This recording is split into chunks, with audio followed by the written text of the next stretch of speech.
It all started with a late-night comedy show. A well-known comedian made a series of jokes aimed at the Trump family. While political humor was nothing new, this time the jokes crossed a line, targeting Melania Trump and, indirectly, her son, Barron. The segment quickly went viral, sparking heated debates across social media. Some found the jokes humorous, others thought they were inappropriate and cruel. Melania, who had mostly stayed out of the public eye since leaving the White House, found herself at the center of an unwanted controversy. Known for her poise and restraint, she had rarely spoken out about personal matters during her tenure as First Lady. But this time, the comments hit close to home, and she felt compelled to respond. The morning after the segment aired, Melania sat at her kitchen table in her Florida home. A steaming cup of coffee sat untouched beside her as she scrolled through her phone, reading article after article dissecting the jokes. The headlines were relentless. Comedians' jokes spark outrage. Melania dragged into controversy again. Late-night humor or harassment. Her phone buzzed with messages from friends and advisors. Some urged her to ignore the situation, arguing that addressing it would only fan the flames. Others encouraged her to speak out, saying she had every right to defend herself and her family. Her husband, Donald, walked into the room. "I saw it," he said, his tone a mix of anger and exasperation. "You don't have to respond, you know. People say things about me all the time." Melania looked up, her expression calm but resolute. "This is not just about me. It's about Barron. He's a child, Donald. He should not be part of this." Donald nodded, recognizing the protective fire in her eyes. "Do what you think is right." That afternoon, Melania sat down at her desk with a notebook and pen. She began drafting a statement, her thoughts flowing onto the paper. She wanted her words to be clear and heartfelt, a message that would resonate with parents everywhere. After several revisions, she was satisfied. The statement read, "As a mother, my primary concern is always the well-being of my child. While I understand that public figures are often the subject of scrutiny and humor, there is a line that should not be crossed. My son is a private citizen and a child. He deserves to grow up without being subjected to cruel jokes or unwarranted attention. Humor has its place, but when it targets innocent children, it ceases to be humor and becomes bullying. I hope that we can all remember the importance of treating one another with kindness and respect, regardless of our differences. Let us strive to set a better example for the next generation." Melania shared the statement on her social media accounts that evening. Within minutes, it began to gain traction.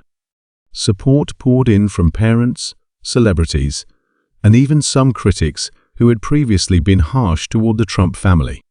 The hashtag #ProtectChildren started trending, with people sharing their own stories of defending their children from bullying. But not everyone was supportive. Some accused Melania of hypocrisy, pointing out controversial statements her husband had made in the past. Others dismissed her statement as a publicity stunt. The backlash was swift, but so was the praise. One of the comedian's fellow entertainers, a popular actress, posted a heartfelt response. "As someone who has been in the spotlight, I understand how tough it can be. Children should always be off limits. Thank you, Melania, for reminding us of that." Meanwhile, Barron, now a teenager, was quietly watching the situation unfold. He had always been shy and avoided the public eye as much as possible. When he saw his mother's statement, he felt a mix of embarrassment and gratitude. "Mom," he said later that night as they sat in the living room, "you didn't have to do that." Melania placed a hand on his shoulder. "I did it because I love you. And because it's important." Barron nodded, understanding her intentions. For years, he had learned to ignore the attention that came with being a Trump, but this time felt different. His mother's words had given him a sense of protection he hadn't realized he needed. In the days that followed, the controversy began to die down, but the conversation Melania had sparked continued. News outlets debated the ethics of targeting public figures' families in comedy.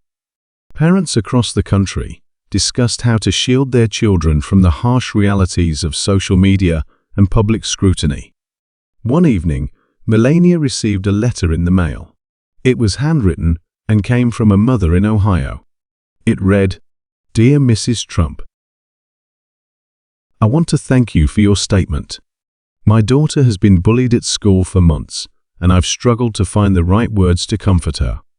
When I read what you wrote, I shared it with her, and it made a difference. She's starting to understand that the cruelty of others doesn't define her worth. Thank you for using your voice to stand up for all children." Tears welled up in Melania's eyes as she folded the letter and placed it on her desk. Moments like these reminded her why she had spoken out. Months later, during a rare interview, Melania was asked about the incident. The interviewer, a seasoned journalist, leaned forward and asked, "Do you regret responding to those jokes?" Melania shook her head. "No. As a mother, you always want to protect your child. I knew my statement wouldn't change everyone's mind, but it wasn't about that. It was about standing up for what I believe is right. If my words helped even one child or one parent, then it was worth it." The interview aired to widespread acclaim, with many praising Melania for her grace and strength. Her statement became a cornerstone of her post-White House legacy, highlighting her role as not just a former First Lady, but as a mother who stood up for her child. Over time, the jokes faded from memory, but the message Melania had shared endured. Parents continued to reference her words in discussions about bullying and respect. Barron, though still reserved, carried himself with more confidence, knowing his mother had his back. And Melania? She returned to her quiet life in Florida, focusing on her family and philanthropic efforts. But every so often, she would receive another letter from a parent or a child, thanking her for her courage. And each time, she would smile, knowing that she had made a difference, one voice at a time.